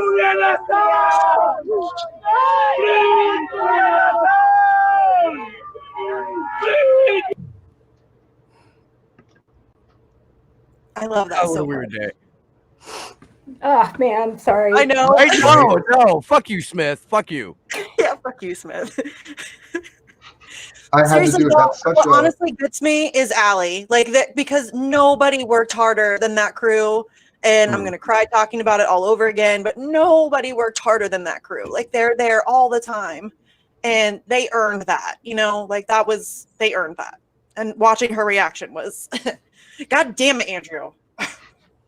And they can, a lot of things can happen to all of us, but you know what? They can't take that, that goodness away. You know what I mean? I still can't believe that we broke the fucking no extradition ruling to the crowd outside of the fucking courtroom. That's the cool. I mean, seriously, Steve, I know it's going to make you cry, but how, that has to feel pretty amazing to be the person telling Allie. Oh my God, dude. I couldn't even process it. I had to go and start pulling up other feeds. I was like, Taylor. Yeah, no, Andrew was off on a fucking island. We're having a cuddle puddle. It was, and Andrew's grab a cup without looking up. He even took somebody's drink. He's staring at his computer and he's like, you look. I couldn't believe it. I was blown away. That's how that ended. Not ended. It was such a weird, strange shift of emotion because I mean, if you guys watch me, I was ready to fight. I was pissed. I don't know if I've been that thoroughly pissed off before because everything was awful. All of the things that she was saying it was horrible. And I was ready to just go punch Andrew in the face just to get some of that anger out or something. Or Kendra, she was sitting beside me, just punch her in the face. I was pissed off. And then it's shitty tweet. And then a kind of okay tweet where it's confusing. What? Yes, it was so fast because it went from shitty tweet to okay, here's a weird kind of middle of the road tweet, and then it was no extradition, and it was wait, what just happened? What just happened? And then literally, Mary Costas' tweets were talking about the judge saying that Julian would have proper rights in the U.S. and then talking about U.S. prison conditions, and she literally types wait, what? Yeah. No extradition. Yeah. Holy shit! In 8 different tweets, and I'm like. It was the weirdest shift of environment I've ever. I mean, I went from being, and it's so funny because I don't remember. It may have been Glory. I don't remember who it was, but somebody was on Twitter was oh my gosh, this is awful. I'm already crying, and I'm we're live. I don't want to cry on camera, so I'm just gonna sit here in my madness. Steve kept saying, you should talk. And I'm no, because I'm mad, and when I get mad, I cry. And so I'm I don't want to talk because then I'll get mad and then I'll cry and I don't want to cry on camera.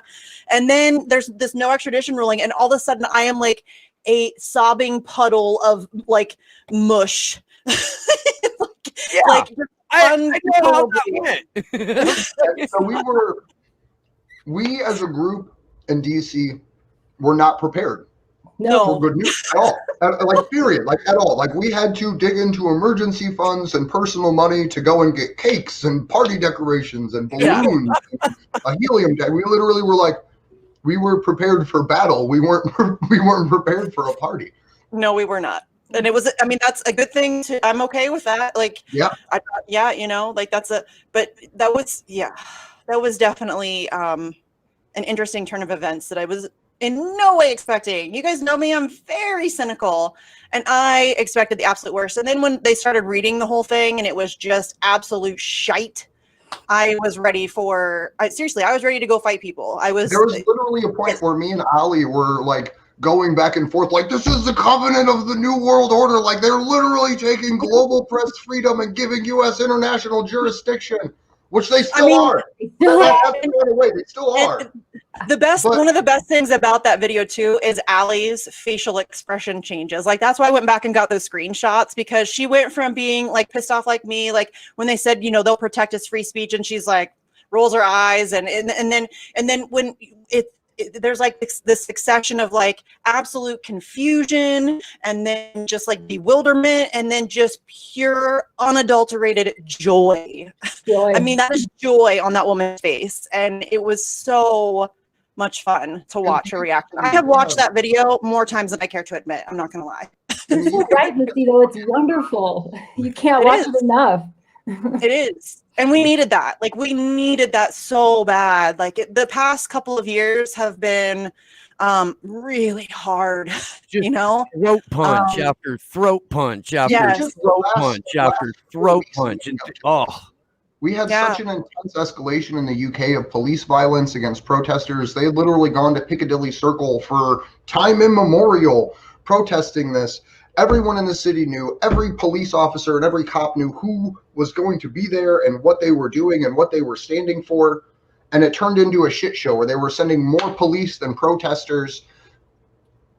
The UK team with Emmy and Ali and so many other people have done such a great job for so long that, like, yes, we have done a show, but the victory is with them and Alex Hills and Susie Dawson and the people that have just been going for a decade fighting for this. Yes. So we were lucky enough to be the ones that had a camera pointed at us reading the tweets, but this is a global victory, but it is not the end of the fight. Like, we've defined this as essentially securing the beach at Normandy against the Nazi invasion, to where we haven't won. The battle's not over. The war has Don't you fight my people.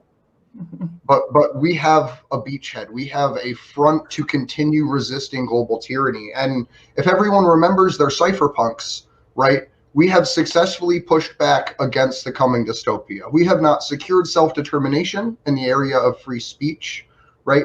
But we have pushed back long enough to continue fighting. So I just want to say to everyone in the audience, to all of the organizers around the world, fucking thank you. Like, thank you for putting your lives into this, because it has made a difference. And it may not seem like it now, but 20 years from now, when your children have the right to read classified information that's hiding government crimes, that is a game changer. And we are so close to securing that as a legal precedent at this point, because now all we have to do is get the charges dropped and get either immunity or a preemptive pardon for Julian for all information ever published at this point, basically.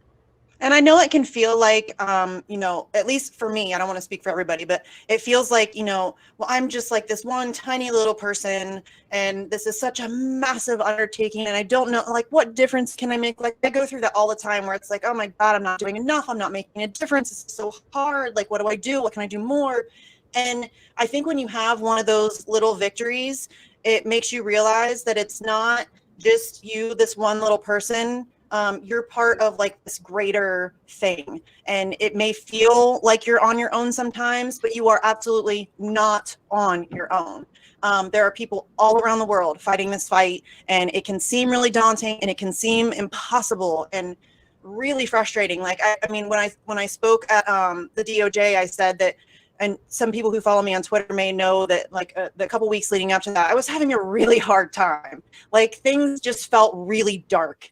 And I felt really heavy from, you know, the idea that the extradition ruling was coming, and, you know, being a cynic, I didn't have very positive thoughts about how it was going to turn out. And so I was in a really dark spot. Like, I really just, it was hard for me to like keep it going. And, you know, when I got to DC and I see all these people and I see all these journalists, you know, showing up to speak out, and then we get this little tiny win. I mean, that's like the kind of, I needed that. Like I needed that. And so don't think that what you're doing isn't important. Like it is important. It does make a difference. Even if you are just like the one person on a street corner with a sign, that matters. And it's, you know, part of like the bigger picture. And so it's not just you on the street corner with that sounds so bad. You on a street corner.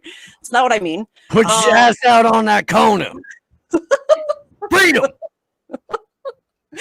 But seriously, it's not just you with your sign. Like it's you with your sign and the thousands upon thousands of people around the globe who are putting in the sweat equity and the tears and the effort to get this done. So, I mean, take those people with you when you go and you do this work. Like go carry those people on your back with you. You know what I mean? They're there. Yeah. They are there.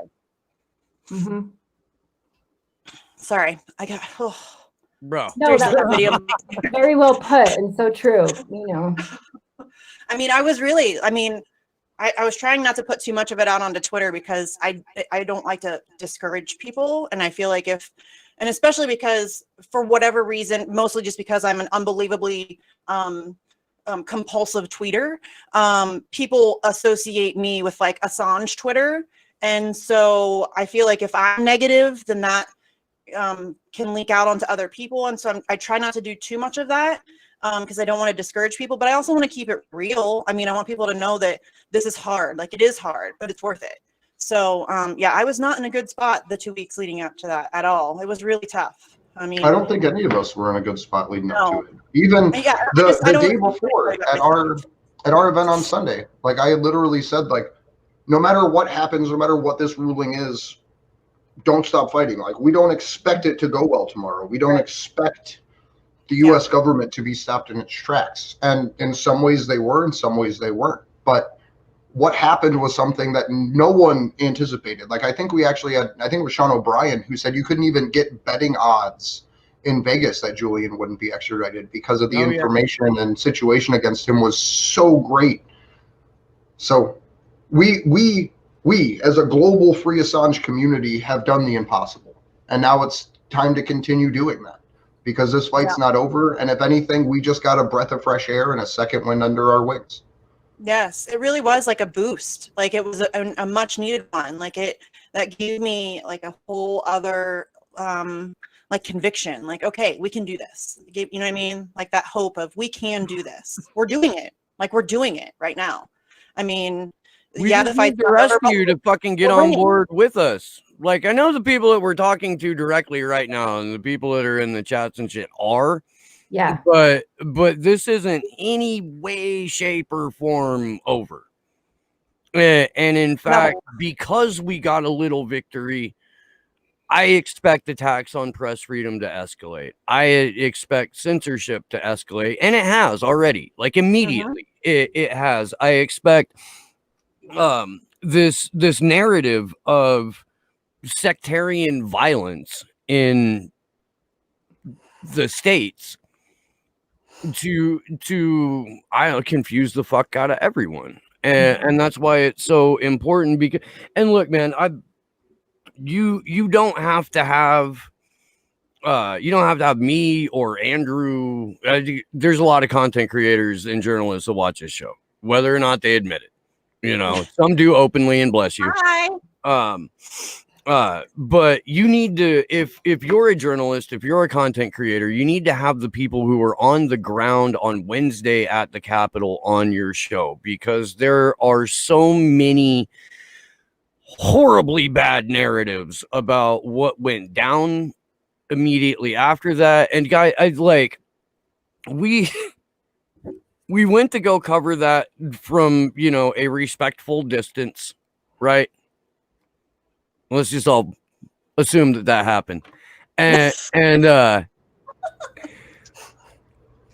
yeah, dude, I mean, it really, like, what's coming out in terms of media narratives around the Capitol, what are they calling it, dude? An insurrection? Are you fucking kidding me? Are you fucking... Lick balls, you fucking idiots. Like, you need to have somebody on your show who can add a little bit of fucking perspective and maybe not, stoke actual sectarian violence in the United States surrounding a completely fraudulent election. Let's not go the color revolution route let's maybe try and talk this out like fucking grown-ups. Yeah, you guys saw that article by Tedros, right? I mean, that was really, I thought. Yeah, I can't. He's going to come on, I think tomorrow afternoon. I'm going to get Burmis on, and we're going to have another round of unpacking what happened, because we had Pasta and Fion last night. And I'm trying to reach out to everybody who was on the ground there. Because it's going to take all of us explaining what we saw from the positions that we were at in order to get a complete analysis of what went down. Although everybody that I've talked to that was there was like, this was a fucking psyop, like in real time, never been on the ground before, at ground zero for a real life psyop, fucking and until we really address this entire week, because it was fucking nuts, dude. Yes, Josh, 7 minutes. I understand. We went from a wall of police, around 40 people who were there for the Force the Vote on Sunday, to police melting away entirely. Under a stand down order. Opening the gates. Making a video. Opening the gates. Taking selfies with protesters. Shooting them. Yeah. Hold up, Smith. I'm not done. No, fucking go ahead. I have a slightly different interpretation, just based on perspectives from being out there on December 13th. 12th and 13th for the Stop the Steal events that happened in 2020.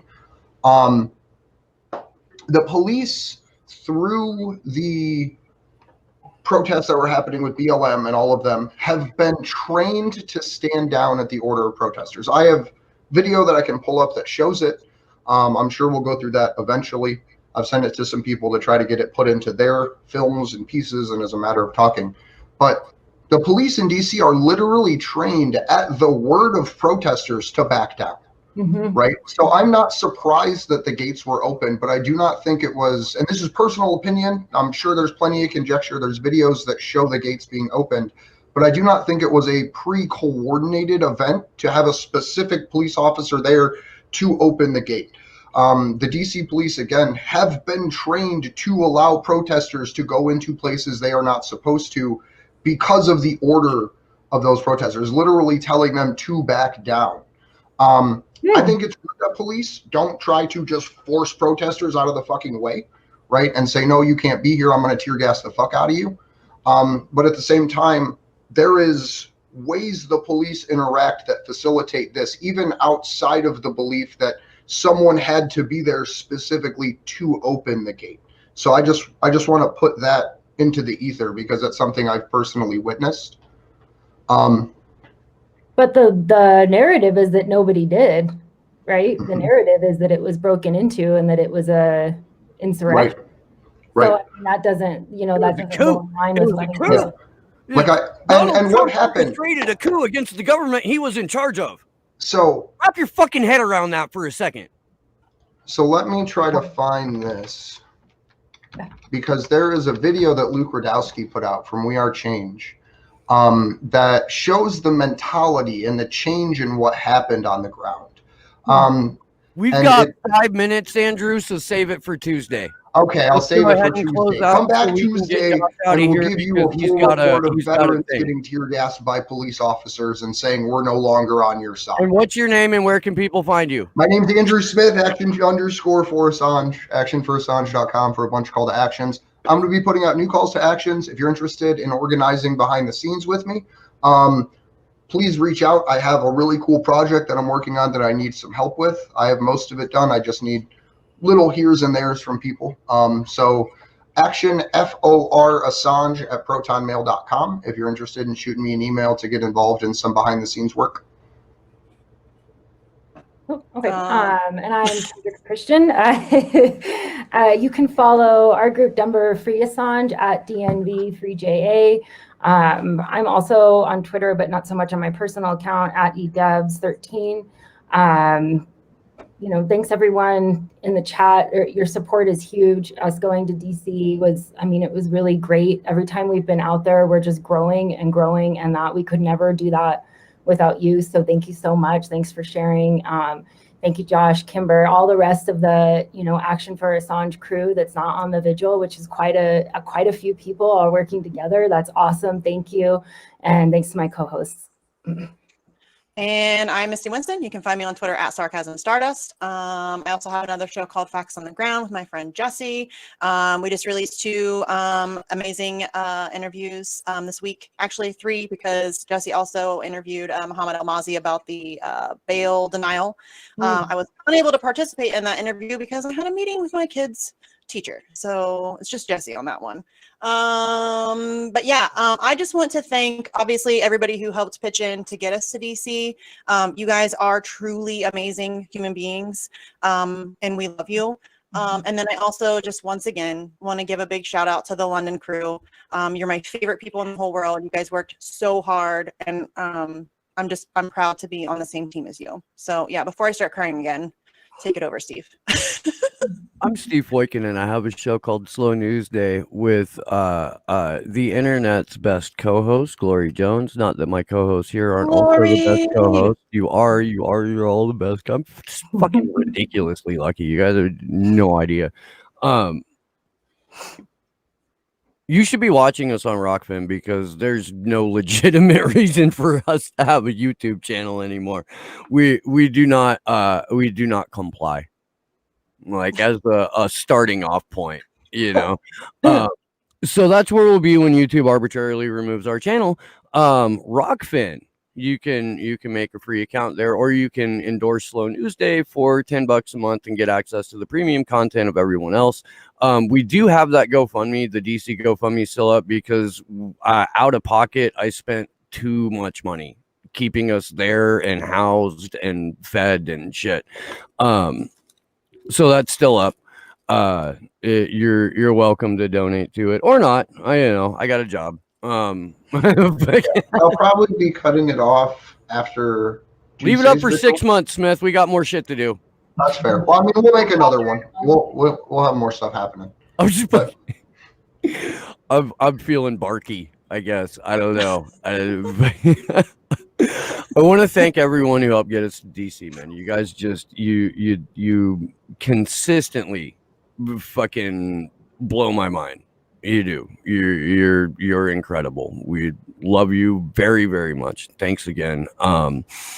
Tomorrow on Slow News Day at 1 p.m. Eastern, 10 a.m. Pacific, we'll be joined by Commander X for, in his opinion, his final interview ever, as he is in failing health.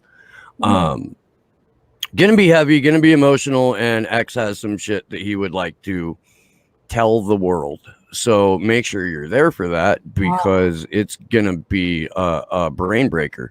Gonna try and get Tedros Fikramariam on tomorrow afternoon with Jason Burmis, so we can have another unpacking of what happened in DC. Thursday, MMA legend John Fitch will be on with us. The following Sunday, Richard Gage from Architects and Engineers for 9/11 Truth joins us to talk about the documentary film 7, which you all should be watching. And yeah, we got really good things going on over on Slow News Day, so make sure that you're a part of that. And once again, man, I love the fucking shit out of you guys. You guys are great. Thanks, Sleepy Josh, always on the 1s and 2s, and good luck to us all.